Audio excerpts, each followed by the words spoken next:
The Angel of the North is one of my favourite things. You know, driving up there in the A1 the other day. That's a remarkably emotive thing. There are so many. I mean, I could list lots just in Middlesbrough, but across the northeast, there are lots. But I think the industrial scenery around Middlesbrough is quite remarkable. And what's special about it is it's different. It doesn't exist almost anywhere else. And when I bring people here, they're like, wow. They're just blown away.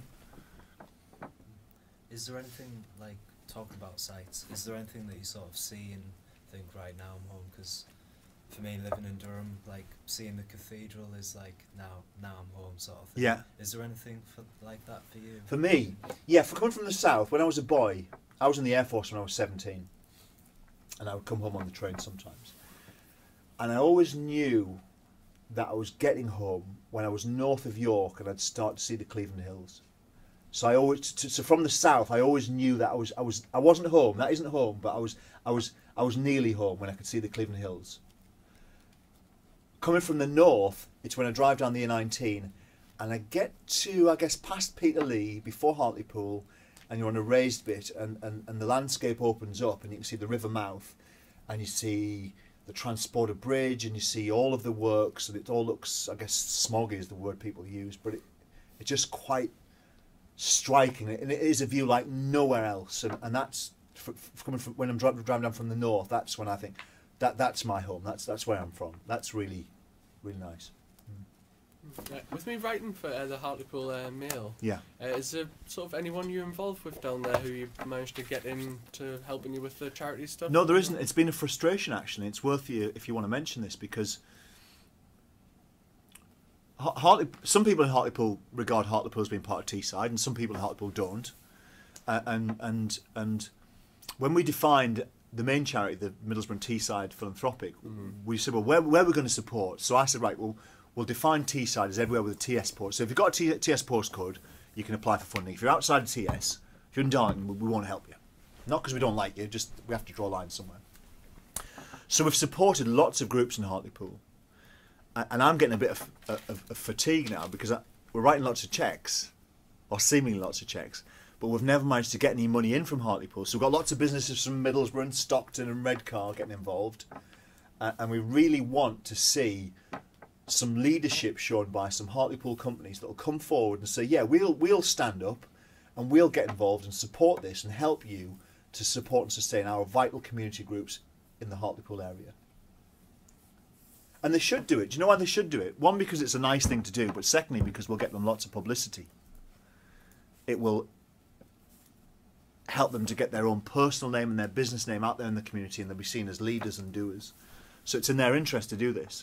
But it's a frustration of mine, and I don't mind you writing that. It's a big frustration that we've enjoyed supporting a lot of great Hartlepool community groups, but no Hartlepool businesses yet have shown any leadership and come forward and helped us raise money.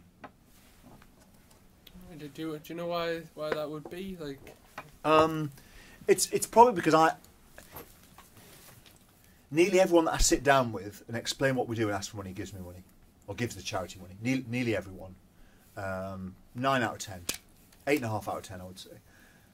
And I haven't even sat down in front of anyone from Hartlepool. What's the atmosphere like when you with your charity, when you sleep out on the streets and things like that? What's the atmosphere actually like, and what's the experience like as a whole? We do two kinds of sleep out. The biggest one is called the Big T Sleep Out, which you do outside Middlesbrough College, and that is a great atmosphere. It's not a party. It's cold and it's difficult, but we had a performance last time by a group called Streetwise Opera, which is previously homeless people and other, let's call them service users, who now perform and sing in a group. And they came down and we had a great performance from them, musical performance. And there's a great community feel. There's a sense of doing something. There's a sense of joining together and making good stuff happen. And everyone gets a buzz, and the next morning everyone's like, oh, I'm so pleased. And the Facebook site the next day is always full of wishes from people saying, oh, I'm so pleased I did that, thank you. I really enjoy helping other people. Tell me what I can do to help, and tell me what more I can do. And I think I said to you a lot earlier that all humans, in my experience, like to help others and get a great buzz from doing that. And the sleep out is a great example. People feel great when they're there, and the next day they get in touch and say how much. Not that they enjoyed it necessarily like you enjoy a party, but they enjoyed the experience of helping others and the good feeling they got from that. Just going back to what you were saying about Hartlepool and businesses, do you think like people in general could do more to help charities? People could do a lot more, but I've got an issue at the moment, and the issue is that I'm going to say this. I'm going to have to word it. When celebrities do these big fundraisers for comic relief, say, as an example, I'm not picking on comic relief, but that's a for example, right? I look at that and I think, great, and they've raised so-and-so, who's very famous and very wealthy, has raised 900 grand for comic relief. Brilliant. When I think about it, I think, well, you know what, my Auntie Pat has texted in £3. When has texted in £3? My sister might have done. You may have done. Some people who can't afford it probably have texted £1 in or whatever, you know, and I don't mean necessarily they're destitute, but they have better things to do with £1. And so is it a bad thing? I suppose it doesn't make it a bad thing, but there's a cynic in me that says, why doesn't so-and-so just write £1 million cheque? Why don't they just do that? Someone said to me, I said, well, how do you know they don't? Well, I'll tell you why. Well, first of all, I don't know they don't, but I'll tell you why I'm confident that they don't. Because these people would publicise it. Because not only would it be good for the recipients to get the fact the act was publicised. These days when you give money to charity, it's good to publicise it because it's good for the beneficiaries, because you get more publicity, more awareness. It's also good for their careers, and they would have agents pushing them to publicise it. And I don't mean they might write the odd anonymous small cheque, but in my opinion, too many rich people and too many celebrities get involved and think they're being heroes by doing something that's quite fun and asking poorer people to donate, and I think that's really screwed up. I think that if everyone gives, that's brilliant, but let's see the richer people doing more early on and in a much bigger way. And you know, in truth, a music star who has been criticised for, let's say, a fictitious music star has been criticised for trying to get out of paying his tax, let's say, and found out, how good would it be for his career if he wrote a cheque for £1 million? Let's say he's worth 30 million. If he wrote a £1 million cheque, first of all, he'd get 250 grand back from the government in tax relief, but so it cost him 750 grand. What great PR would that be? He'd actually sell more records. He'd be on more chat shows. He'd be in more magazines. He'd become a national hero. People forget the tax dodging he did. He'd be seen to be the kindest guy in the world. It'd actually be good for him. And I just want to see more of that. And when I set up the main foundation, the goal was to get more money out of rich people. The amount of money that the UK gives is fairly static. It doesn't vary very much. You know, in line with recessions and booms, it goes up and down a bit, but it's a fairly static number. What I'm trying to do is get more money out of rich people because they can afford to give. I'm trying to create, you know, someone could give a new word 3 years ago, additionality, but I use it a lot now. I'm trying to generate additionality like new money. When celebrities have their own pet cause, when celebrities have a pet cause and they encourage everyone to give and back it, and people do back it because it's a celebrity, the people that are backing it and the companies that back it are usually nearly always not backing something else. If Barclays gives XYZ, let's say a member of the royal family, doing something very noble, which we shouldn't criticise because it's only good, but if Barclays support that to the tune of £1 million, I guarantee you Barclays are not giving £1 million to something else. So that royal person's influence is being used for something that's meant to be good, but is the cause that they're championing better than the cause that Barclays would have given the money to? I don't know. You don't know. Barclays don't know. So there's a real danger actually with celebrities asking other people for money, because it can actually means that money's going to their pet causes and not to places where the money's better spent. Does that make sense? Have I explained that? So the charity sector is a fairly screwed up place. I don't want to go into it now, but it's a fairly screwed up place. Celebrities can do more harm than good. I'm not convinced that celebrities actually generate significantly more money for being involved. I think they actually just divert money from one cause to another. The way they could generate more money is if they wrote the checks themselves, which, as far as I can see, they don't. Is that because they don't want the help, though, or it's just... I don't think it crosses their mind. I don't think people feel that responsibility. I think we need to put people under pressure to realise you have a duty to help. America there are plenty of mean people in America, I'm certain, but as a rule, it's much more generous. Rich people there feel an obligation to give. And that comes from it's the legacy of the frontier culture, where you would have these frontier towns with no infrastructure, no council, no health service, no this. So the richest guy in the town would build a hospital or a school. That was kind of his job, and he probably felt good for doing it. You know, he probably thought he could put his name on the front door or whatever. Americans have got that. So the billionaires in America and the rich celebs love to give and love to do stuff. They often feel it's their duty, and they benefit from it, truthfully. There isn't that culture. It's even worse if you go to Europe. In fact, my French friends tell me that almost nobody gives anything, because also the government should do it. Whereas in the States, it's like, no, you should do it. You're the rich guy, you should do it. And we're kind of in the middle. And my goal is to see more rich people, more influential people actually giving, and not just asking poor people to stop giving there and give it there.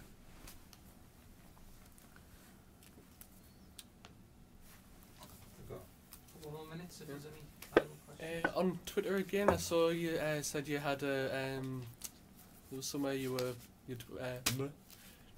what was it called? You know, the homeless sleeping out. You said that there was somewhere in London that you'd found, but you weren't saying yet. Yeah. Are you saying that yet? Gosh, should I say it?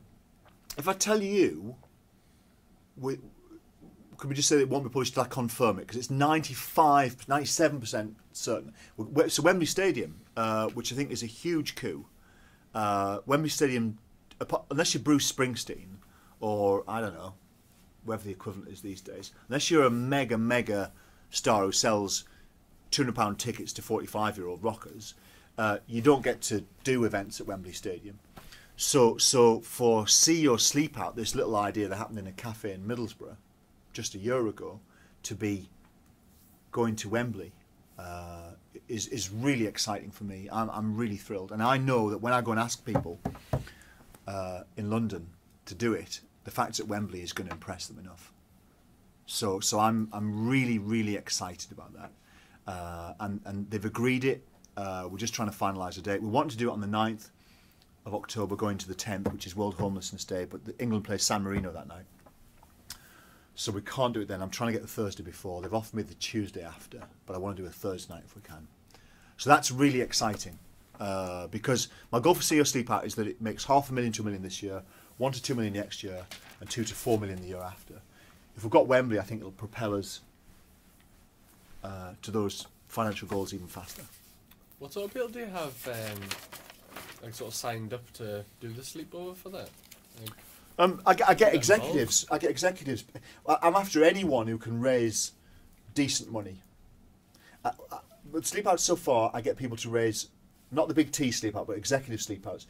Get people to raise an average of £1,000. So fast forward, and you are all editors of some, or publishers of some magazine or other, and I'll ask you to do See Your Sleep Out Hartlepool, and I would say to you, come and do it, and I would say your target is to raise £1,000 or more.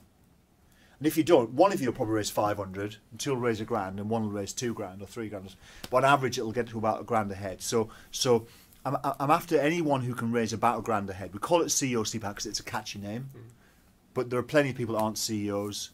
Katie Price was going to do the London one last year, which we had to postpone. I'm hoping she'll do it again. I don't know her, by the way, but I know someone who knows her in a business sense. So I'm hoping she'll do it, and we'll get some celebs in there and make it a big thing.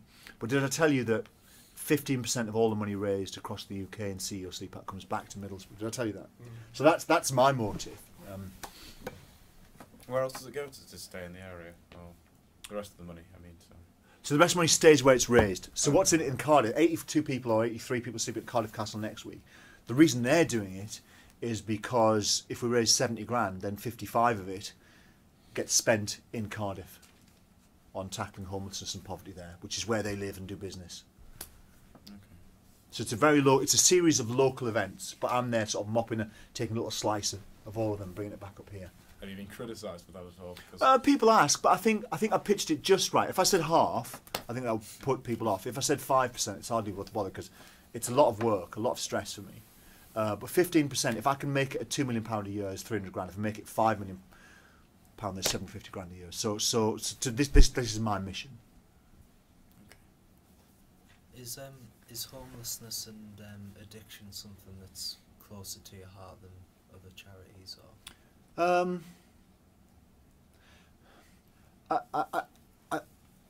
I'm quite. If I use the word soft, that's the wrong word. I have a huge capacity for sympathy, and I feel desperately sorry for people who end up in a situation where they have almost nothing, whether that's almost nothing emotionally, or almost nothing financially, or almost nothing literally. They're on the streets, and it makes me feel good if I can help them a little bit. I can't change anyone's life, but if I can be part of a big group that helps some people to change their lives, that's, without wanting to sound like Mother Teresa, that would make me happy and make me confident. It would make me feel good. And I've seen some people taking steps to improve their lives, partly with the help of the charity, and that is a very, very rewarding thing.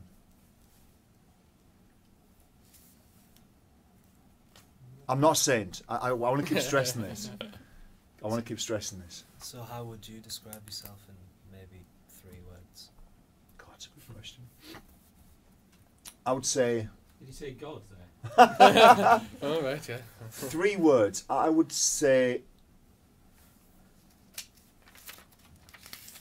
emotional,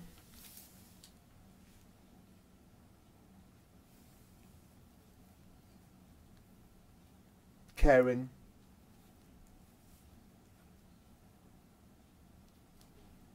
ambitious. And by ambitious, I don't mean I want to be in the front of Hello magazine, or I don't mean that kind of ambition. That when you're 15, you want to be. I just mean I'm ambitious for doing things. I like to do things. I have big projects I want to do. So I set goals. I have ambitions, and I do them. And I don't always achieve them, but I usually do.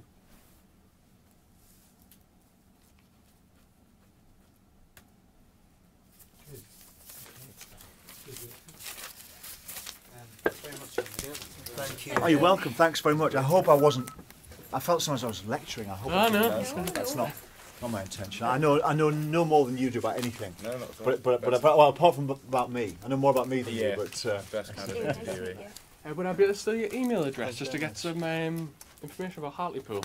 most Just certainly. about, just so I can get Yeah, that of story. course. I'll write it down for you. I've got any space. I've got words all over these. Okay. Or just contact me on LinkedIn if you want. Are you on LinkedIn? Yeah, so just your name, yeah. Have you been here before? Is this your first time? I've never been to this building. Never been to Darlington College in its other forms. But when Ian told me what the course was, I remember a long time ago when my wife was leaving university and she had friends that were English graduates that were looking to get into journalism, and they'd headed down to Darlington. Obviously not to this building because it's quite new, but so they clearly the same course. So I'll be in touch with them this afternoon and let them know that I've met the next generation of. Landed. Yeah. Right, okay, well, We're we've got rolling that, now, yeah. Are we rolling? Yeah. We're on. Good, We're okay, ready. well, we've got Andy here, so fire away. That's what I tell you what, shall we start, Andy? Do you want to just spend a couple of minutes outlining your history and where you are now and maybe what you're looking to? Yeah. Okay, so I'm Andy Preston. You'll have noticed I'm a little bit older than you lot. I'm 47. I grew up in Middlesbrough. I've done lots of things and actually do lots of things. I do too many things. But historically what I've done is I had a career in finance, in trading on financial markets. I used to build and run trading businesses for banks, and the last thing I did was I built and ran a big hedge fund group for a bank. More recently, I've been involved in investing in other people's businesses. I've been involved in property investment, property development. I've been involved in a range of charities over the years, but most recently I launched a foundation to raise money from affluent people, so not asking students or Mighty Pat for a few quid, but asking people who've got money for money, just for the Middlesbrough and Teesside area. And we raise money, we chip it into a pot, and we use that money to support community groups. We've created apprenticeships for local youngsters. We've done all kinds of really important work to preserve a lot of really strong community assets that might have lost funding because of government cuts and that kind of thing.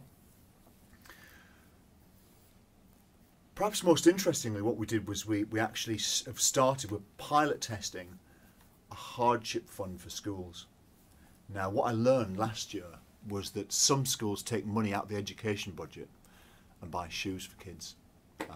They get kids turning up for school that literally have cold, wet feet because the shoes are hanging off them.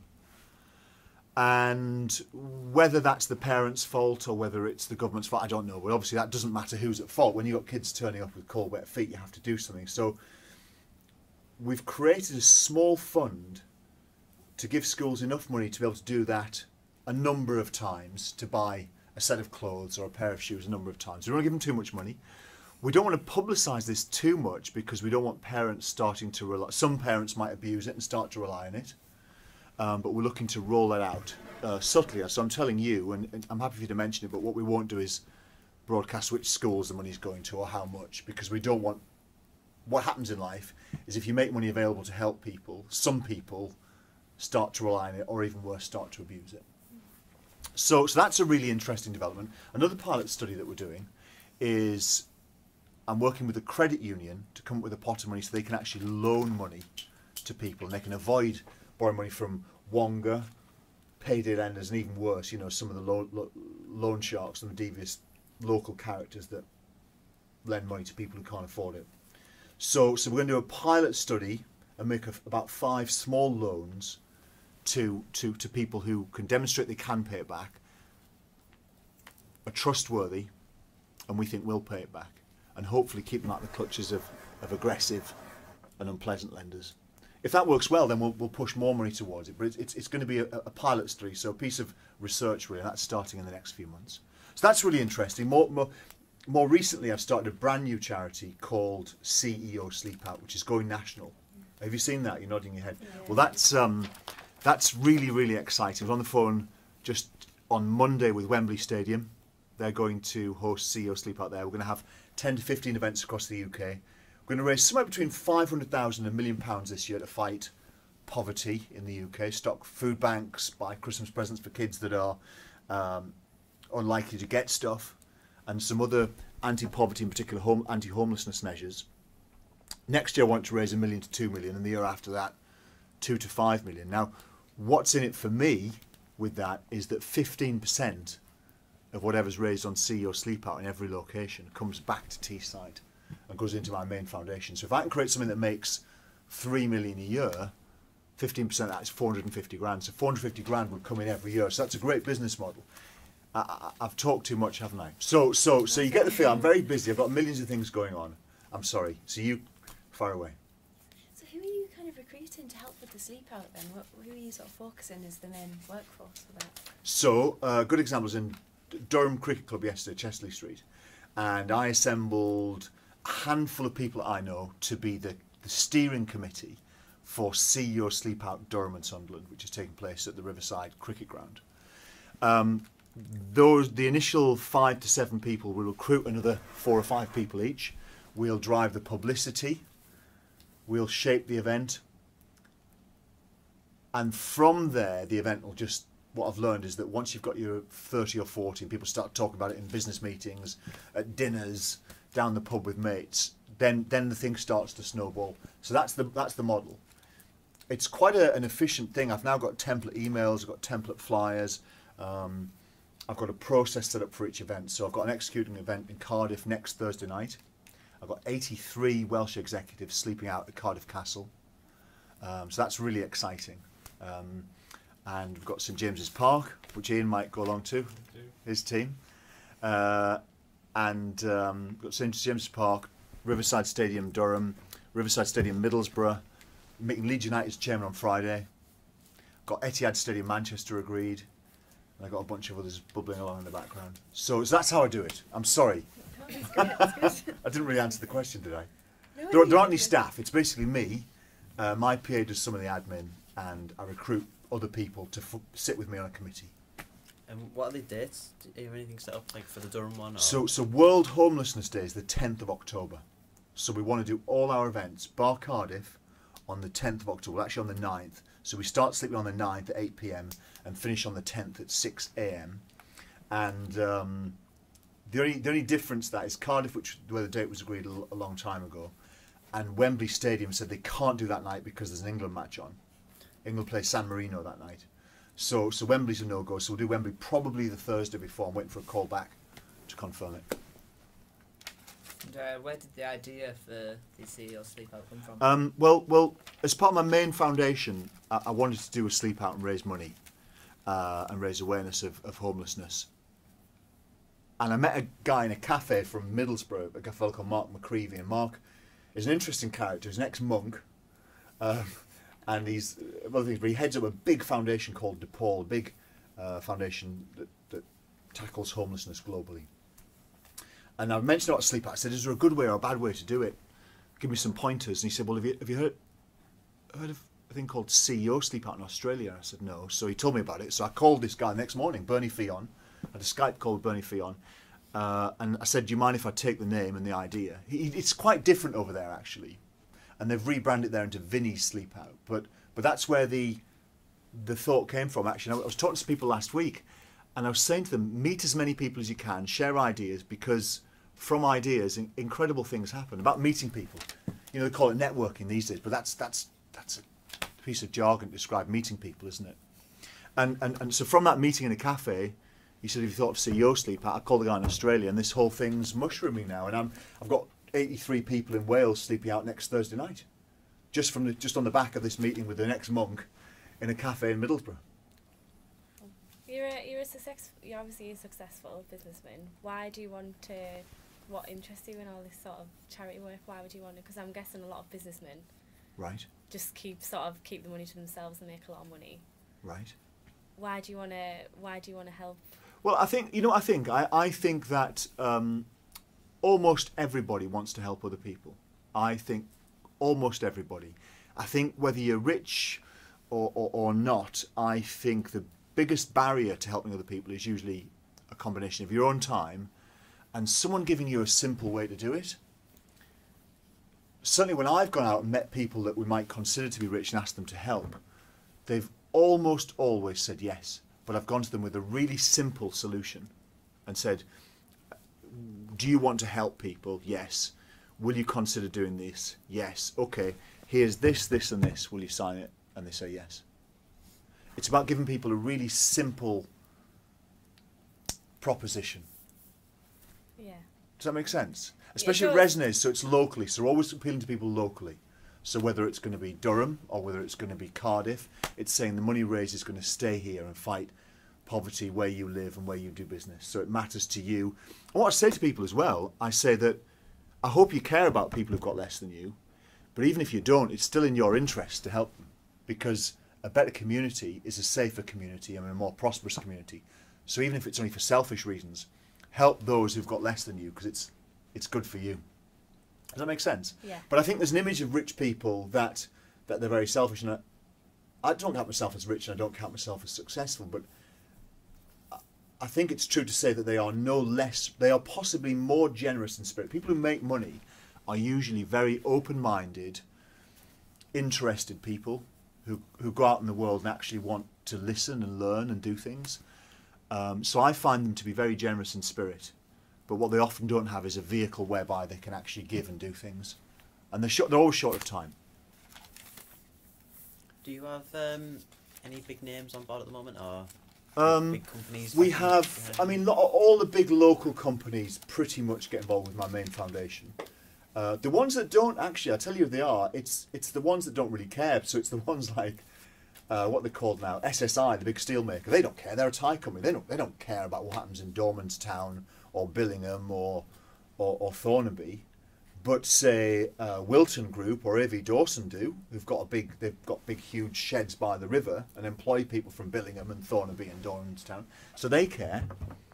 So trying to deal with SSI, a big huge multinational that's ultimately headquartered in Thailand, understandably they're far less interested. They say they're interested, but they're not really interested in what happens where they operate. But Bill Scott, who grows up in Middlesbrough and lives nearby and has staff in Middlesbrough, he actually does care, because his dad still lives in Middlesbrough, so he cares what happens in the local community. So I've probably got off the point. What was the question again? It's just like, is there any, which big companies have you got behind you? All of them, bar ones that are big multinationals. I have got one big multinational, which is SABIC, which is a Saudi Arabian petrochemicals group, and they are a big backer. But when it comes to sleep outs, big egos come into play, and we get a little bit of it gathers pace, and you end up with 60 executives sleeping out, and then someone hears about it and thinks, well, I haven't been invited to that. The Chamber of Commerce the CEO of the Chamber of Commerce is going, and they end up coming forward. So I think we're attracting lots of multinational players for CEO sleep out. Perhaps a better answer to your question is for London, which we postponed last year. We had Ian Wright. You're perhaps too young. Ian Wright was the big footballer. You know, me and Ian Cross remember Ian Wright. He was the big footballer, and he's a TV pundit and sort of celebrity now.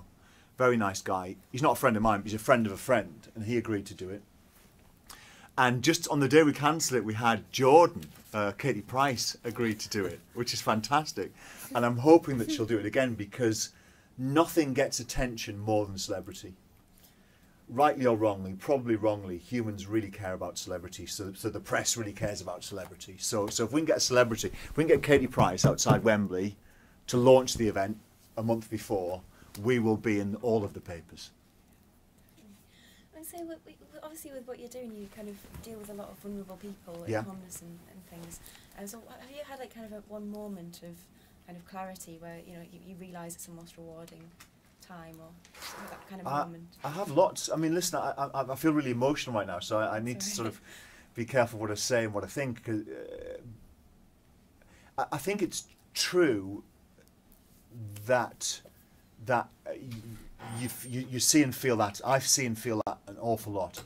And other people I know that I've got to go along to events, and whether it's to hand over a cheque or to meet and greet or to just spend time, they are, and I'm talking about what you might describe as wealthy, successful people, they are remarkably overcome with emotion. And to me, this is a hobby. It's kind of a non-profit making business. It's a passion, and I get lost sometimes because I'm so obsessed with making it successful that I forget about what it actually does. And when you see what it does, whether it's helping someone to get their first job, whether it's helping an addict to turn their life around, and we work with addicts. We had addicts rowing on the River Tees. Kat Copeland, the gold medalist, came down and met them, and they went on a rowing course. I'll change her name. Rachel, one of the addicts, had had a baby. She'd been off heroin for just 6 months. She had a baby 7 months before, so she'd had heroin all the way through having the baby. And then in the first month, she was allowed to keep the baby under some sort of management from services. But to see her trying to do something really positive with life, that was a remarkably emotive and inspirational thing. I don't know if I'm answering your question very well, but it's, yeah, good God. I mean, I move between being obsessed with making these things successful and so thinking about it in a very hard-nosed way. How do I get us to make $500,000? How do I get us to do this? How can I recruit so-and-so? How do I put enough pressure on him to make him say yes? I go through that phase, and then sometimes I'm slapped in the face by seeing someone who is turning their life around or trying hard to do something better for their family, and that's very moving. Yeah. If you could sort of pinpoint one moment in that career, then that sort of like made you realise that it's what you're doing is worthwhile, and could you do it? Could you pinpoint a moment? So it's a tough one to do. I would say that there are lots of them. But I would say to see addicts trying to turn their lives around for the better of themselves their families and the whole community is a remarkably emotional and uplifting experience, you know, and you know, they have big business awards, don't they, and some of the people that I interact with win them and get acclaim and are regarded as being superstars. But truthfully, and I'm saying this not to be a quote to sound clever, but truthfully, the people who turn their lives around against all the odds, they're the ones who do something remarkable. Does that answer the question? Yeah. So you... Can I say something? I'm not a saint, because sometimes when I talk, I think people think, oh, what a nice guy. I am as greedy, as lazy, as lascivious as everybody else in the whole world. So don't write or think that I'm a saint, because I'm absolutely categorically not. Can I just make that clear? Right. You had your career in banks and finance. Yeah. And things like that. So what was that like, and how do you think that has shaped the way that you go about with your foundation now? I think it was an incredible experience. It's probably nothing like people expect. I mixed with some of the brightest people you could imagine. I mixed with some of the most talented communicators. The talent pool in the high end of finance and the sharp end of finance is staggering. The range of skills that some of these people have. It's actually really bad for the economy. I'll tell you why it's bad for the economy, is because they take the brightest engineers who also have communication skills. They're filtering out an unfair percent of the nation's talent and pushing them down to this tiny pocket of commerce in this tiny corner of the country and concentrating there. And if you talk to a lot of the big, hardcore, quantity-type engineering companies, they have trouble recruiting the best engineers because they want to go and work in finance very often because it's bigger money, it's deemed to be more glamorous. And so much as the city is a driver of the UK economy and certainly contributes a lot of tax revenue and income, it does weaken a lot of other industries. And certainly when you look at our country and our towns and cities, the strength of London does the same thing. It has a staggering draw on the talent pool of the UK.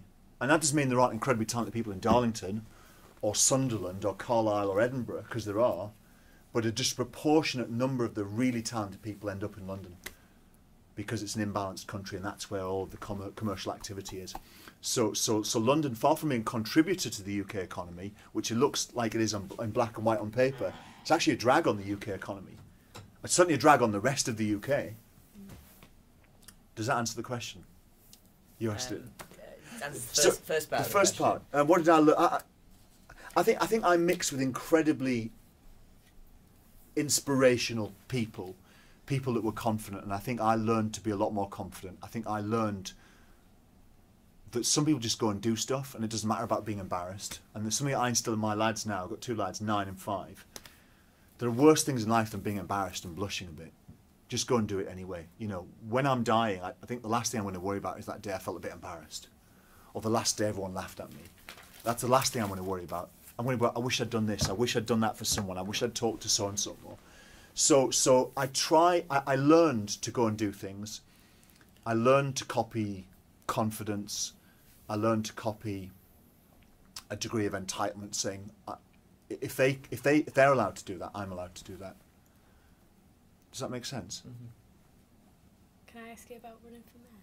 Yeah, sure. What do you want to know? How's that going? Well, I think it's going really well. I mean, the first thing that happened was the referendum, which you may or may not know about. Yeah. So Middlesbrough has a mayor, Ray Mallon, very well known, and a group of people, a vocal minority, wanted to get rid of that role. So they basically, I think Ray Mallon officially called the referendum, but my personal view is they forced his hand. They were going to force a referendum, so he called it. And I think they thought that the referendum was going to say, no, we don't want a mayor. That's what I think people expected. And I thought that was wrong, and I thought that I should come forward. And actually, talking about confidence, that was actually the hardest thing I've ever done, because that was, I believe, and it certainly felt and certainly looked like me against a very vocal political group that had a strong agenda, and they had a political infrastructure and they had a network of supporters, and it was basically just, it felt like me against them, and that was really tough. It was my reputation. I didn't need to do it. I put my own reputation on. I felt like I put my reputation on the line, my credibility on the line. I didn't have a party behind me. If you see, if you stand for a party, if you stand as Tory candidate in let's say Harrogate, which I assume is a Tory area, or stand as a Labour candidate in Hartlepool, which as we all know is a strong Labour area, you're going to succeed. If you don't succeed, it might be because there's a national swing or there's a local story which has evolved, and you can blame that. If you stand on your own and you don't win, I'm trying not to swear, you've screwed up. It's you. You didn't do it, did you? You didn't quite manage it. And that's a lot of pressure on someone. And so when I did this, for example, I've got a friend who has a big recruitment business. Over 5 years, he built this huge international recruitment business. He's just sold part of it to an American company. Huge, like 300 people now globally, about 7 offices around the world, based in Newcastle. He is not a shy guy, remarkably confident man. And he said to me he would never have dared fight the referendum, him against. And I think he's right. Sometimes I think, I don't know how I had the nerve to do that. It was frightening. It was intimidating at times. It was uncertain. Humans hate uncertainty. Humans, even people that act tough, only fight when they think they can win. Some people only fight when they're sure they can win, but most people only fight when they think they can win. Almost nobody fights when they don't know the outcome. And yeah, I didn't know the outcome, and it was really tough, and it was very frightening. And I think we got the message across, and I think we won, but we did win. So that felt good, and that felt great.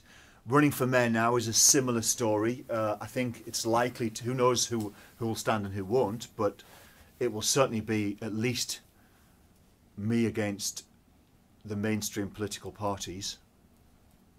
So that will be exciting, a bit frightening, it'll be fun. I personally feel it's something that I have to do. I personally feel that the town needs somebody who has a range of skills, that is happy to stand up and say when things are wrong, is happy to stand up and point out the weaknesses, is happy to stand up and put their hand on heart and say, as a town, we are really bad at this, because we don't say it locally, or some people don't say it, and they don't say it because they don't want to attract criticism. So what happens is everyone reassures everyone that everything's fine, and that the people who come and criticise the town are actually got a hidden agenda. But what we have to do is admit that there are big weaknesses and come up with a plan. And what politicians do is they don't come up with plans. They don't state plans. Do you know why? They don't state a plan and a goal because if they don't achieve it, someone could say you've failed. So what they do is they talk very generally, and they say, well, yeah, we want more commerce. We're going to go for more commerce, better schools. Yeah, we're going to push for this, push for that. We're going to implement Middlesbrough for change, Middlesbrough for prosperity. You know, education in the borough. That's the new thing for the next 3 years. And it's all very well meant. It's never meant with anything other than good intention. But it never says, by this date we will have done this. And the reason it doesn't is because politicians and civil servants never want anyone to ever be able to say you didn't achieve that. And what I will do is I will nail my colours to the mast, and I won't pretend that I can turn everyone to... I'm not going to say stupid things like everyone's going to be a millionaire. I'm not going to say stupid things like we're going to halve the levels of deprivation. But I will come up with realistic, tough but achievable targets. And I won't promise we'll meet all of them, but I will say we'll try bloody hard, and I will say that we'll meet most of them. And even if we don't meet all of them, having the target to aim for will mean that we do something really strong. Humans need targets, humans need monitoring, humans need pressure. I do a marathon or 2 every year. The reason I do that is that I like to be fit, right? I don't want to get fat. I don't want to, you know, be unhealthy. But truthfully, I'm not the kind of person who will go to the gym every couple of days. I just wouldn't. I'd say, well, I really need to go, but I'm quite busy. I'd say, well, I'll go, but I've got a cold today, so I'll go next week. Do you know what? My wife's not well, so I'll stay and look after the kids. There's always a reason not to go to the gym, isn't there? But if I tell you I'm doing the Edinburgh Marathon on the 27th of May, and I bump into you next week, you say, how's your training going? If I see you on the 28th of May, you say, how did it go? What was your time? And if I say, oh, actually, I was a bit busy, so I didn't do it, you think, oh, right. If I do that twice, you start thinking, I'm getting a feel for this guy. He doesn't really do what he says he's going to do. So when I deliberately set markers down, so I'm going to do this, well, we are going to do it, that's our goal.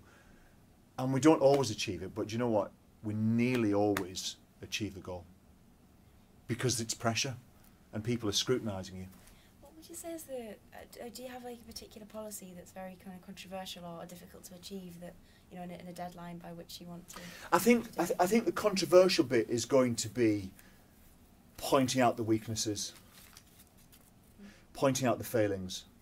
Not any individual, not even any particular political era, but where the town is now, which might be a result of 40 years of issues or longer, 50 years of issues.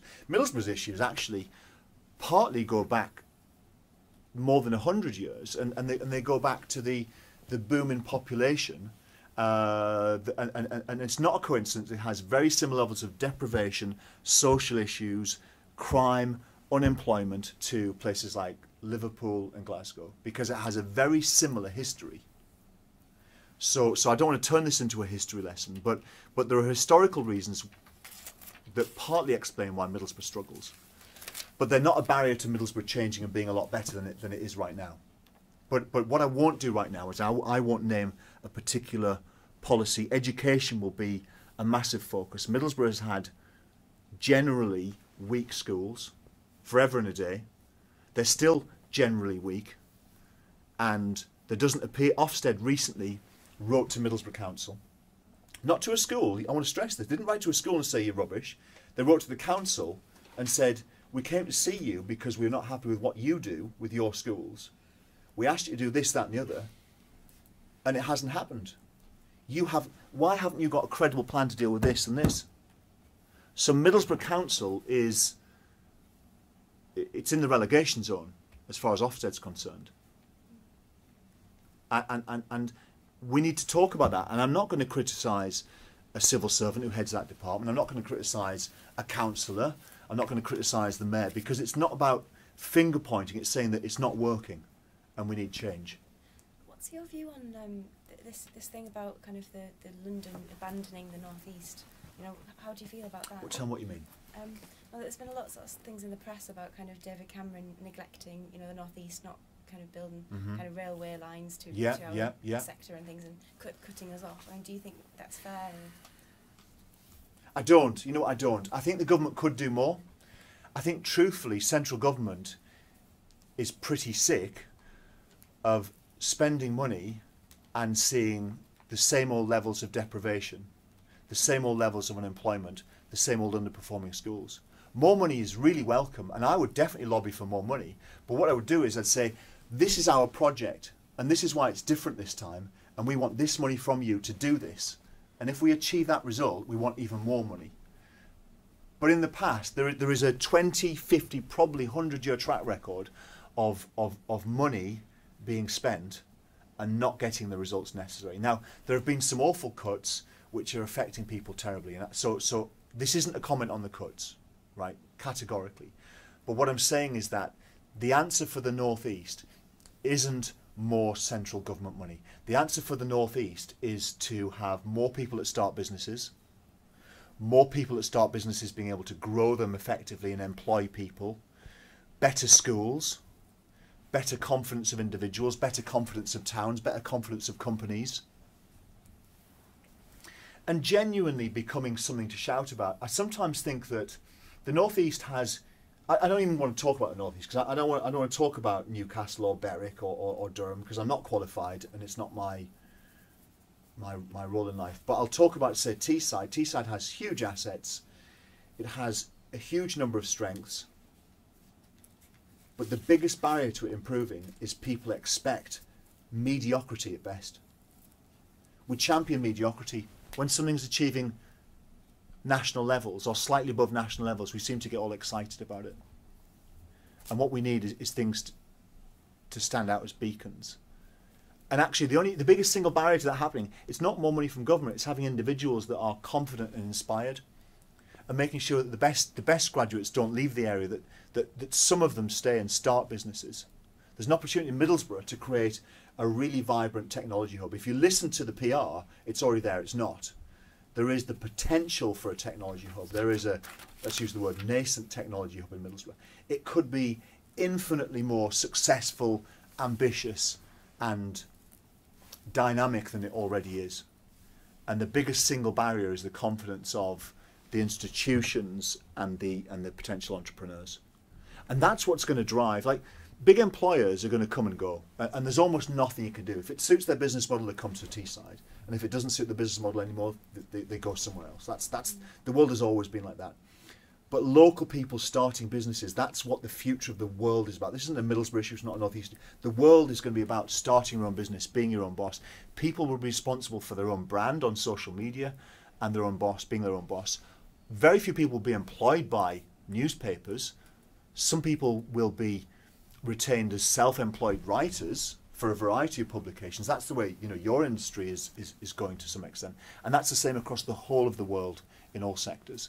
So it's about people being confident, ambitious and determining their own success and not relying on a company or a government or a council to say this is your job and this is what we want you to do. Did that turn to a lecture? I'm sorry, it wasn't meant to be. What might you say to someone like a resident of Middlesbrough, say, why would I vote for an independent candidate? What can you bring to them? Right. It's almost not about voting for an independent candidate. It's actually about not voting for a political party. Political parties, Labour, Conservative, Lib Dem, they are London-based. They are London-centric. They are metropolitan establishments run by upper middle class people with grand political visions. What Middlesbrough needs is issues that deal with Middlesbrough's problems, local knowledge. What Middlesbrough needs is someone who will take a difficult decision, or a group of people, or the town to take a difficult decision and do something, whether that's in the national interest or not. If you are a Labour member, you are obliged to vote with the Labour Party. Even if the Labour Party is acting, as it often will do, in the national interest, but against an individual town's interest. That's not a Labour issue, that's just the way the world works. Sometimes a large body has to look after the greater good rather than individual good. That's the truth. So if you vote for a Labour councillor, or a Labour mayor, or a Labour MP, that MP is duty-bound to look after the national interest and toe the party line. If they don't toe the party line, ultimately they will get kicked out. They have to do that. If you vote for an independent will do what is best for the town. And what we need is a lot less national Westminster politics, a lot less about grand visions and toing and froing with new ideas for modern Britain being played out in town halls. What we need is actually, what does this town need? What doesn't this town need? And that's the way I believe politics is going. I think politics is heading that way. It's becoming, I know Prime Minister's question time is becoming more Punch and Judy, but I think politics as a whole is actually moving towards issues and local issues. And I think councils will increasingly feature independent councillors and have independent control. About 2 minutes before we swap over. Any questions there? Do you mind me asking you where you live at the moment? I live in North Yorkshire. Is it Northallerton? Near Northallerton, Yeah. that's right. I mean, some residents might have concern that you don't live in Middlesbrough. Would you see that as a problem? First of all, I understand why someone would ask that, and I understand why, you know, that they want to understand who I am and what I'm about. I mean, what I'm about is I was born in Middlesbrough.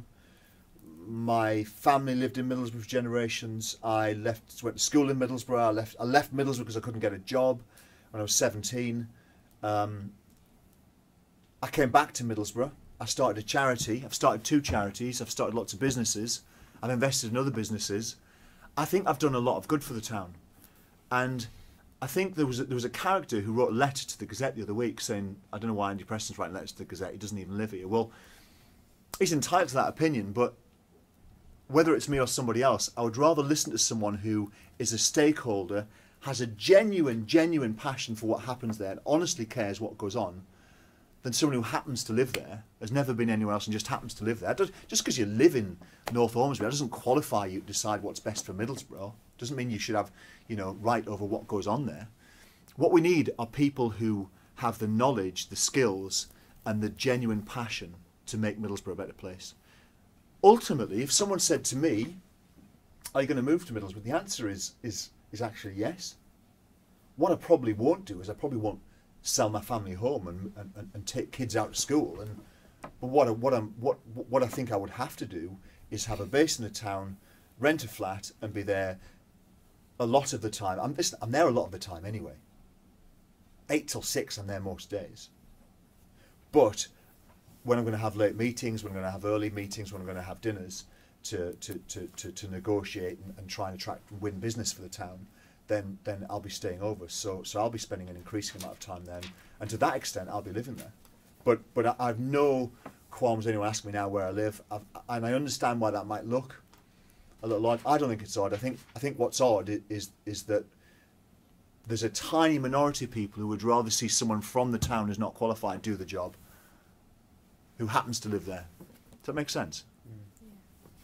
You were born in Middlesbrough. Well, I'm not just born there. I've come back to Middlesbrough. I've created wealth. I've created jobs. I've created vibrancy. I've only done good. Middlesbrough has benefited from me. Right? Middlesbrough still benefits because of me. I'm not just sat there picking up a paycheck from the council. Middlesbrough has benefited because of my life. Do you have any sort of charity relationships with your old schools or your old kind of establishments? No. No. Was it Edinburgh that you went to? Yes.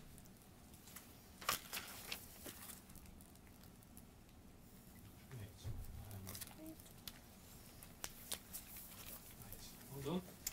Great. Thank you. Do you want a tea or coffee? You have one? Yeah, I am. I'll have one. Yeah, I'll have a tea. What would you like? Tea? White one, sugar, please. White, no sugar. One sugar, please. Oh God! I totally underestimated how low that was. It just like dropped. just that much makes a difference, doesn't it? Doesn't it? Yeah. Did you press record there or? Yes. Oh, was alright. Set away. Let's just check. Yeah. What is this like? Yeah. Rule of thirds and everything. Oh. Ready? Ready? Sorry. You want to start? Yeah. Got your things for?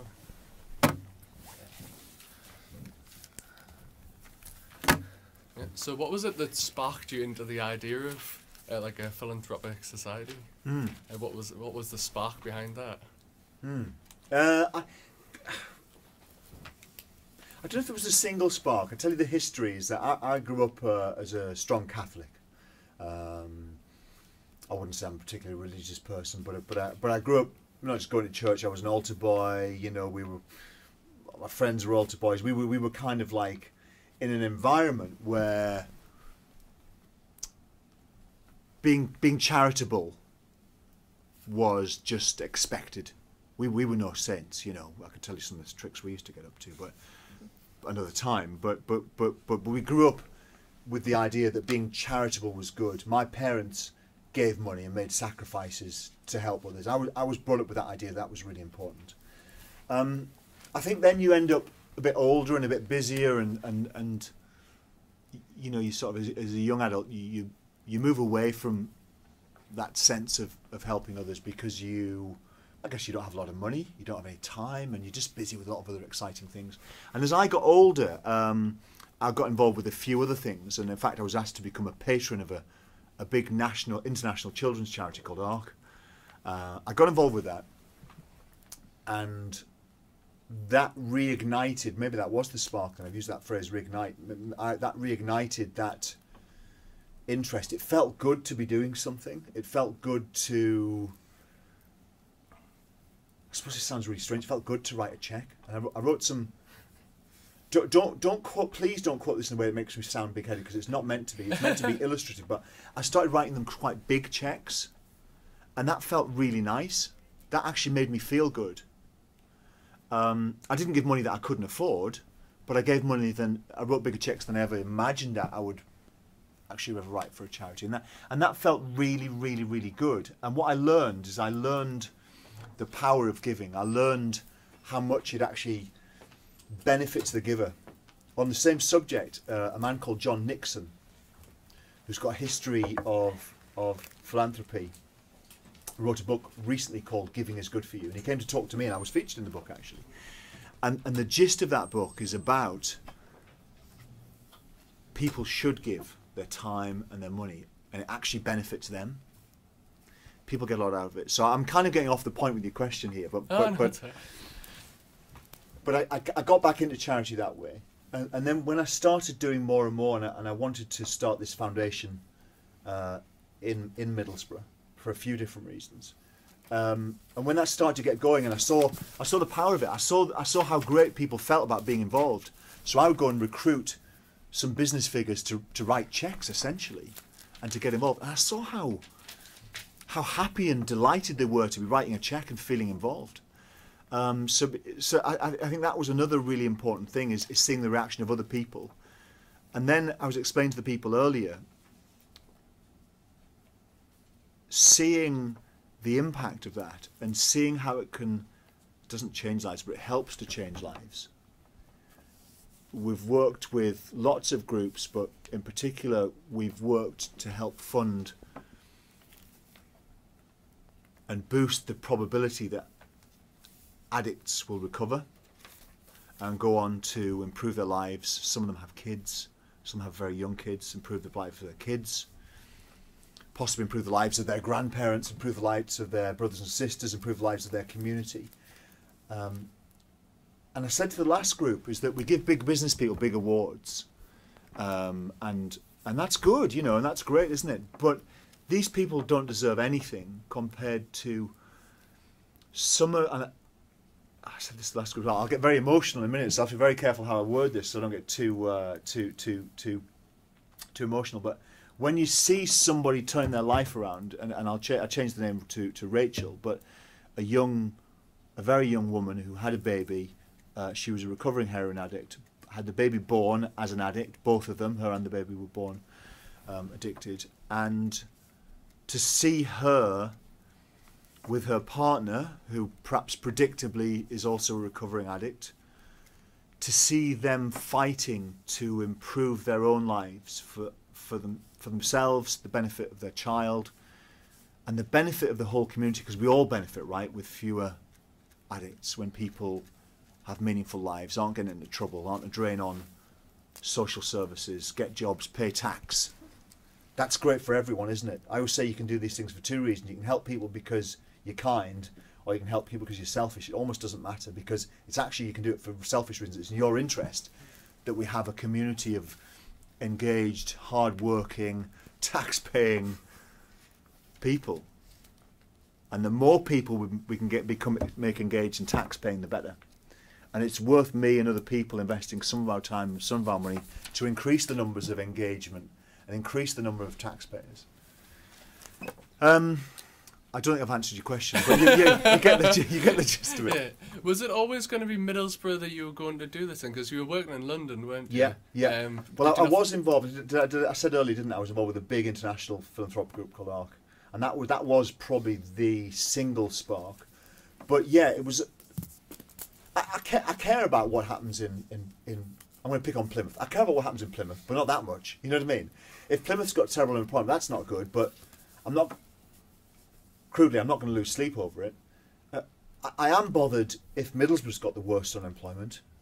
I just am. I'm annoyed for lots of reasons. I'm annoyed because I might have friends and family it affects. I'm annoyed because it's my hometown and I've got a certain pride.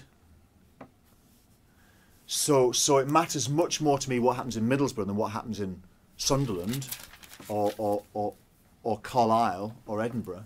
So that's the reason the charity is Middlesbrough based.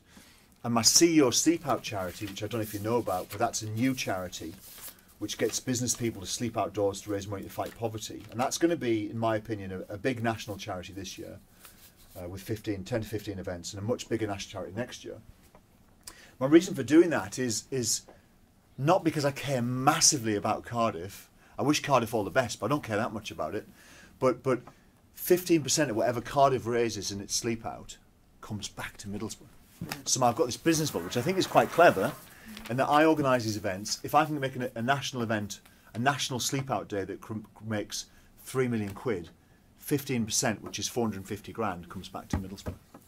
So I think that's quite a clever business model. So I'm very excited. So I'm fighting like a dog to make this happen. And I'm pushing people. I'm driving up and down to Cardiff. I'm going to see the chairman of Leeds United on Friday, where I think he's going to give me approval for us to sleep at Ellen Road, have an event at Ellen Road. I was at Durham yesterday. I think as humans we care more. The nearer it is geographically, we care more. So I care more about what happens in Durham than I do in Cardiff. But I still care more about what happens in Middlesbrough than I care what happens in Durham. But I want Durham to do really well because I know that 15% of whatever's raised comes to Middlesbrough. So that's really important to me. Look, it's my hometown, and I think for everyone, their hometown resonates a very personal, emotional level. So I want to see Middlesbrough for very personal, emotional reasons. I want to see it prosper in terms of money, in terms of confidence, in terms of status, in terms of education. I want the best for it. And that's not about me being mayor. Like, truthfully, that's not about me being mayor. I don't care if someone else is mayor, so long as they do a good job. If Middlesbrough prospers, I'm happy. I've got a million things I can do with my life. And I would like to be mayor, but if someone brilliant does a good job, and it's not me, that's great. So long as Middlesbrough does better, it breaks my heart to see a town that's declining, and that's been declining for 40 years. It breaks my heart.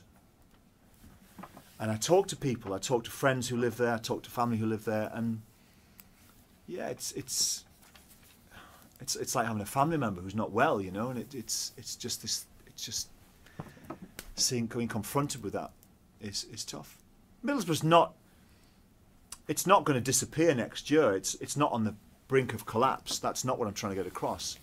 But it is slowly declining, and it needs to be arrested. What's happening is the whole conurbation is actually stable. The whole urban area of 400,000 people, the population's been stable for about 15 years. The amount of money being spent in shops across the whole conurbation is pretty stable. But what's happening is the affluent people are moving out of Middlesbrough and they all live 8 miles outside the town centre, and they send the kids to different schools. So the engaged parents are largely focused on different schools. So the schools inside the borough boundaries decline. You live 8 miles out of town centre, I'm not going to go to town shopping, I'll go to Teesside Park. So the town centre shops decline a little bit. So the feel of the town centre declines a bit. And you end up in a negative spiral. It's not in a death spiral. There's loads that can be done. It's got loads of things going for it. Some stuff that's happened recently is good. But it's in a tough place, and I don't like to see it like it is. What's the most important need Middlesbrough has right now? I think it needs a plan. I think it needs a stated plan with stated goals. What politicians and civil servants and any human being, if they can get away with it, does is they talk very generally and don't commit to a plan. I'm a plan man, right? I'm a plan guy, right? When I work with people and I'm saying, you're going to do this, they say, yeah. And I'm saying, okay, so you're going to do this. And they sort of wriggle a bit, and I say, oh, I need this. And they're saying, yeah, okay, well what we'll do is I'll speak to so-and-so, then we'll get this, and we'll talk about that, and I'll get back to you. And I say, no, we need this. We need this doing, like by this date. And you see, humans don't like it. I'm the same. If I can avoid it, I won't commit. Humans don't like commitment. The reason we don't like commitment, if you say that you're going to win a journalism award by the time you're 27, in fact, you might name it, I'm going to win that award. If you say that, you may well fail. In fact, the odds are you probably will. And some will go, oh, you didn't do it, did you? That's a bit rubbish, isn't it? That could be your biggest ambition, but if you don't state it, no one can say you're wrong. So what people do is they don't state goals. Politicians don't state goals, because then at the ballot box you say, well, he promised that and he never delivered it. You can only get out of trouble with stated goals. You can only make big advancements with stated goals. I sent the last group, I run marathons. The reason I run marathons is because I'm lazy. People think that's a stupid thing to say. It's the truth. I would never go to the gym every day or every 2 days. I'm not. Do you know what I'd do? I'd say, I'm going to go to the gym today at 6 o'clock. I'm a bit tired. I think I've got a cold coming on. Or my wife's not well, so I'll look after the kids. Or actually, I think Barry might be calling to talk about this. So I'd always have a good reason not to go to the gym. But if I say to you, I'm doing the Edinburgh Marathon on the 27th of April, you might say to me on the 26th, bump into me, oh, marathon tomorrow. Or you might say to me the day after, how did the marathon go? And if I say, oh, well, I didn't actually do it, you think, oh. And if I do that 2 or 3 times, you start to think, actually, He's just a talker, isn't he? What we have to do, the way humans deliver significant things is by working to a target. Having a stated goal within a stated time frame. Anyone that's ever run a big project knows that. And what has happened in almost every town that's struggling is that the politicians and the civil servants haven't been brave enough to give stated goals with stated outcomes on stated timeframes. They talk very generally about, oh, progress, we're going to progress this, and we're going to, you know, it's an ambitious new start, a new era of ambition and achievement over the next 5 years. It's a 5-year plan to improve confidence and ambition in schools. But they never say, our grades will be this, we're going to go from this to that. They never say that, because you could say you failed. So that's the big thing that I would do, and I do in everything I do. I set goals. What would it take to change the sort of action, these attitudes that make people afraid of action? What would it take to? Takes someone to just do it. Takes someone to be in charge to say, this is what we're doing and this is when we're doing it.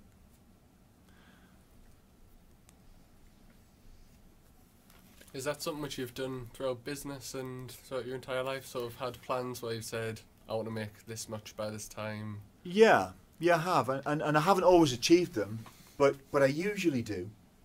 I don't set stupid goals. I don't say I'm going to be an astronaut. You know what I mean? Because like at my age, I'm not saying I'm going to play for, you know, Premier League football club. That's not going to happen. And even just, I set myself realistic goals. Whether it's 2 marathons this spring, whether it's I want Sea or Sleep Out to raise at least £500,000 this year. I do that. I go and do things. Detail is really important. Planning is really important. But at the end of the day, some people use detail and planning as an excuse to not do stuff. I go and do stuff. So if I didn't want to do it, but someone said to me, will you start a charity, but I didn't really want to do it, what I would have done is spent 9 months planning it and then presented a big presentation with pretty colours and big graphics and what do you think? And they said, oh, that's good, can you do this? And I'd spend another 2 years messing about with it. I just set the charity up. I had the idea, I spoke to a few people, and we just went and did it. And then we worked on the finer detail as we went along. If you come up with too much detail up front, you never do anything. There's a balance in life between planning and detail and actually doing things. And I think what I'm good at is finding that right balance. But yes, I always set goals, and I always make sure that they're publicly known. Looking at your Twitter account, you seem like you're very much like a family man. How do you, because you're so busy, where's the line between like your family life and your work life? Like, yeah. How do you get that balance? 'Cause it's really tough. And oh, blimey, my wife goes mad. I'm on the phone all the time. I sometimes sit there at night, get the kids to bed. I'm sat there at night and I'm waiting for her to fall asleep on the sofa so I can go and do some emails. You know what I mean? So because it causes a lot of tension in the house, me working and doing stuff. Yeah, I am a family man. I said the last group, I'm not a saint.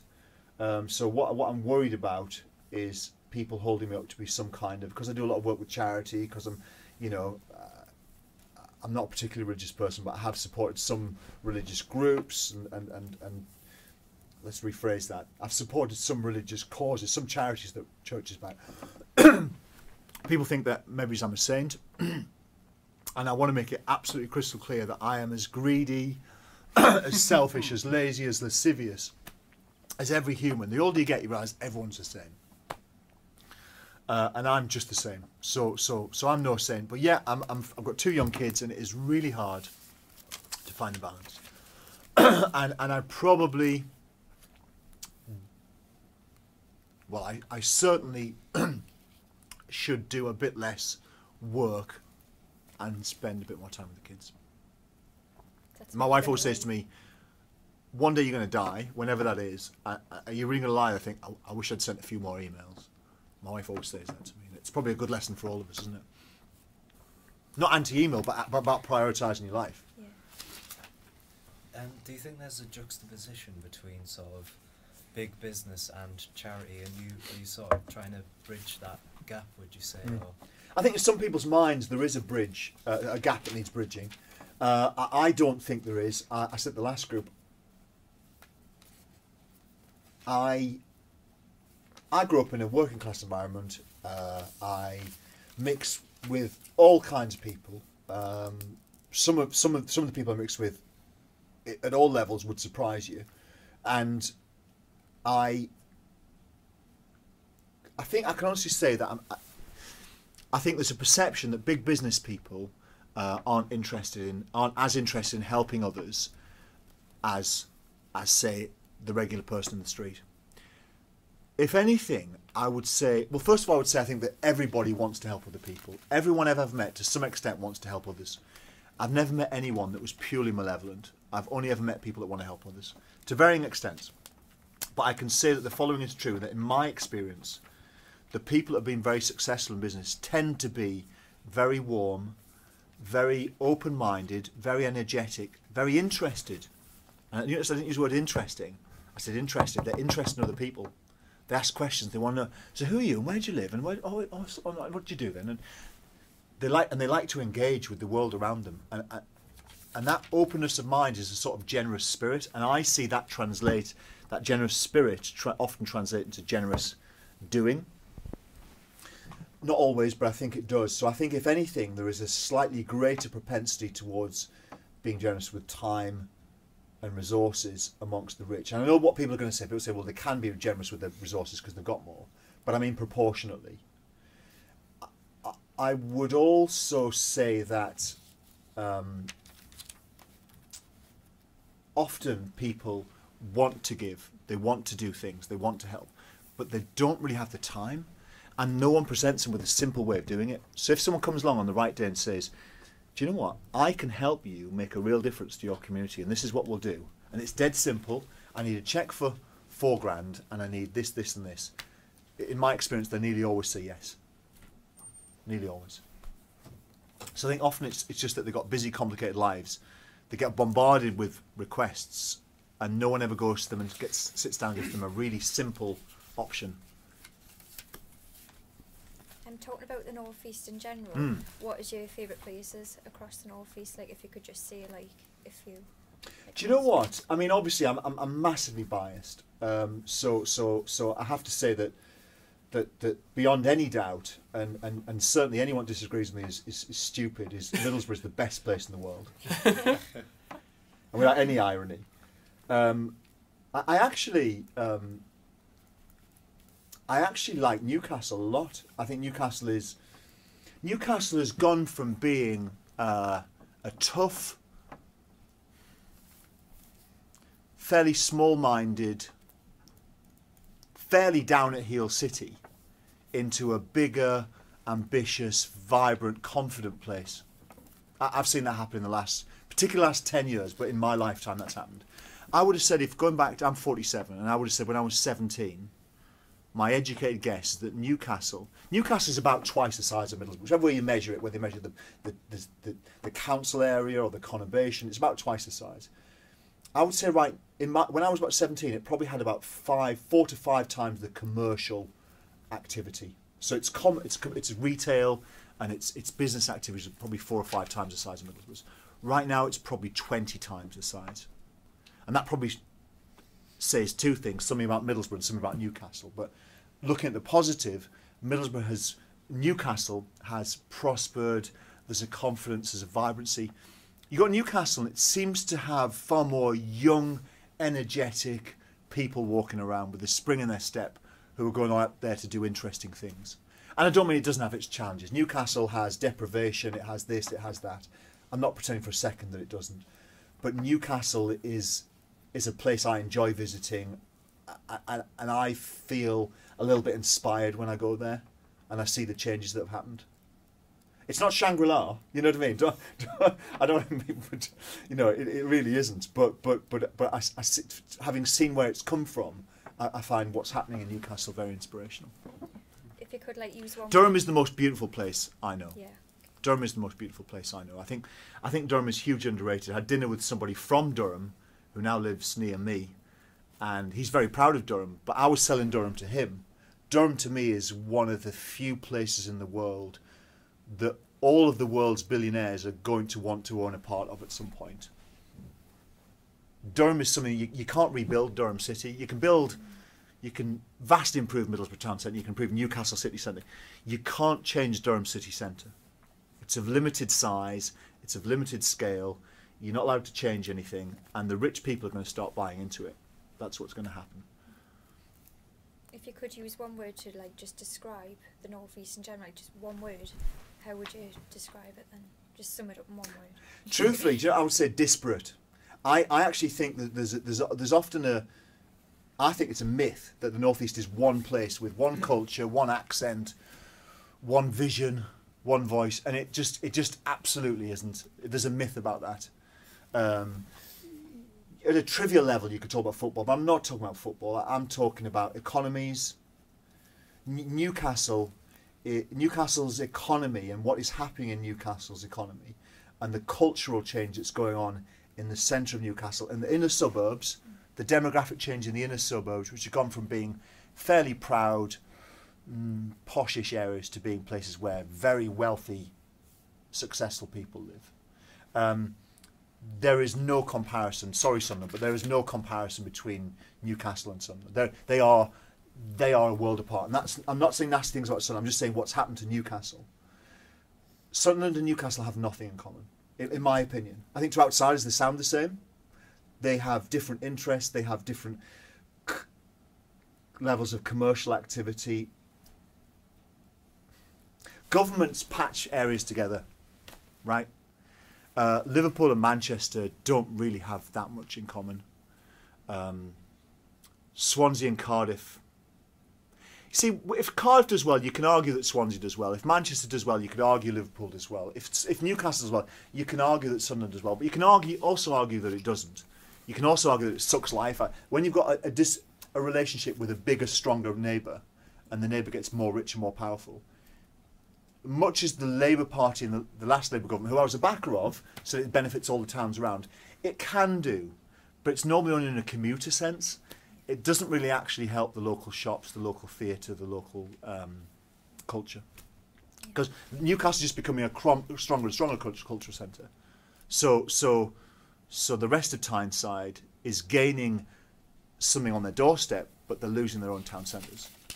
Make sense? Yeah. So I've given you a very long answer. That's my hallmark, isn't it? But I think the North East is a very disparate place. It's a geographic boundary from south of the Tees up to the Tweed, of vastly different towns and cities, of different accents, of different commercial activities, different cultures. But it has a huge range of strengths, and Middlesbrough is my focus. That's the place that I love. It's where I'm from and very passionate about. I think Newcastle is a great city, and I love what it's done, and it's a role model for other places. And Durham, I think, is possibly the most beautiful place in the UK. Durham City. How do you feel? What do you feel is going to happen to the North East if Scotland does become independent? We're going to be so far from the centre of, well, from London. Yeah. And then we're going to be right next to another country. We'll be closer to that country than our own capital. Mm-hmm. How do you feel that's going to affect the likes of Middlesbrough and Newcastle, Sunderland? I don't think anyone knows. The Today programme we're talking about today, they had a broadcast from Newcastle, from the airport, and I think from Durham, talking to James Ramsbottom, the Chamber of Commerce boss. I don't think anyone knows. I honestly don't think anyone knows. I don't think it will make a significant difference to the North East. What's going to make the North East region, rather than it being a place, let's call it a region, because that's a mistake. We end up thinking it's a place. It's just a region, a government boundary. What's going to make it successful is businesses being clever, having better ideas, or making stuff cheaper, and then marketing those ideas or that stuff more effectively. And that's always been the case, and that will always be the case. And you can have a bit of a tailwind if government helps, and you can have a headwind if government helps another region. But at the end of the day, it's in your own hands. And I wouldn't even think about Scotland too much. Of course, there may well be a single business that does something in Edinburgh, which will be a huge beneficiary or sufferer if Edinburgh becomes independent from the UK. But that's one or two businesses. As a geographic region, I don't think it will have a significant impact on us. So do you see Newcastle as sort of a blueprint which like other cities should be following, the likes of Middlesbrough and Sunderland? Because Sunderland, it has sort of the shops and things. There's no regeneration at all, whereas Newcastle seems to have wave after wave that comes up from the Tyne. It just Well, what's happening in the world? But let's talk about the UK. The bigger cities, the more powerful areas are getting bigger and more powerful. That's a global phenomenon. The population is increasing, and urban centres are becoming more populated, generally in terms of people living there, but certainly in terms of people working there. More and more people working in the centres of towns. Business parks proliferated 15 years ago, 20 years ago, and there'll always be a role for business parks, but more and more businesses want to be based where there are amenities. So they want to be based where there's some shops for the staff, where there's transport links. A friend of mine who I talked about in the last session, he's got a big international recruitment business based in Newcastle. He's based in the centre of town because a lot of his staff are 22. They live in the centre, they can walk to work, or they live central-ish. They don't have cars because they're 22 and they just haven't got around to buying one yet, or they don't have a lorry driving licence. So what's going on in Newcastle isn't necessarily all to do with Newcastle City Council, the Newcastle Gateshead Initiative. They'll all take the credit. It's a global phenomenon that is prevalent in the UK. Manchester has been transformed. Leeds has been transformed. Glasgow is probably the biggest single place that's been transformed. Birmingham, people used to laugh about Birmingham when I was about it. It was a music hall joke, and people go to Birmingham now and come and go, have you seen this place? It's like incredible. Liverpool now has more tourists than almost any other place in the whole of the UK. Liverpool, they're all above a certain size. They're all the centres of conurbations of about 1 million people. Your places that are nearby of 100, 200, 300,000 people, they just get the life sucked out of them. Sunderland's problem is it's too near Newcastle. Sunderland is big enough to have its own strong shopping, its own strong this, its own strong that. But if you live on the western outskirts of Sunderland, it's just as easy to drive to the Metro Centre or drive into Eldon Square as it is to get into the centre of Sunderland. So they're going to do that. That's what's going to happen. And Middlesbrough's got the same trouble in some ways, slightly different. On the outskirts of Manchester, all the big towns, Bolton, Blackburn, Oldham, Rochdale, Wigan, all these places around the outskirts of Greater Manchester, it's the same thing. Middlesbrough is far enough away from Newcastle that it could, if it does it right, could become a mini hub, a smaller version of Newcastle. The biggest single thing to kickstart that is technology. It can become a real technology hub and a cool place where interesting, exciting businesses start. That's already happening in a really small way. Some of the PR suggests it's happening in a massive scale. It's really not. It's happening in a very small way. But there's the opportunity for it to happen in a much bigger way. And that could really be an exciting development and a new chapter in Middlesbrough's life. So how do you think Middlesbrough can attract sort of new businesses, things when they're competing with the likes of Newcastle? Do you know what? It is incredibly difficult, and in most cases it won't. And my message to anybody that wants to listen is stop waiting for other people to help. Stop expecting something to turn up on the doorstep. Stop waiting for a cheque from government. Find a way of using the resources that we have to turn things around. That's the answer. That's the answer. And football, let's talk about football. There are some managers who can manage a big team of star players. They seem to have that knack. Often they can't actually inherit a team of journeymen and do a good job. But there are some people some managers can actually manage a team of very average players, but somehow they get them to all play the best they can, and they get them to play as a group really well. So 11 people of average ability becomes a team of above average ability. So the team that would finish 16th in the Premier League can finish 9th. It's not going to win it. Let's be realistic. Or it's almost certainly not going to win it, but it can definitely finish 9th. So Middlesbrough isn't going to rival Newcastle in my lifetime, but can it be? Can it? It's probably now a 15th of the vibrancy, of the economic activity, of the cultural activity of Newcastle. But can it catch up a bit? Can it vastly improve? Yes, it really can. And it's about using all of the resources and getting the maximum out of them, getting people to work together. There are always assets in any company, in any family, in any business, in any town, and it's about getting all of them to work as best they can individually and then getting someone to unite them. Is that the same as what you do in your charity work? Because you do talk to a lot of like owners of businesses and get them involved with your sleeping out. That's exactly what I'm doing. Do you know what? I hadn't even thought of that. That's a really good analogy. Is what I'm doing is I'm finding individuals that say they'll give some money. They might give 3 to 5 grand, and they'll give a bit of time. But then we pull that together, and we use their connections, and we create something much bigger than the sum of those things.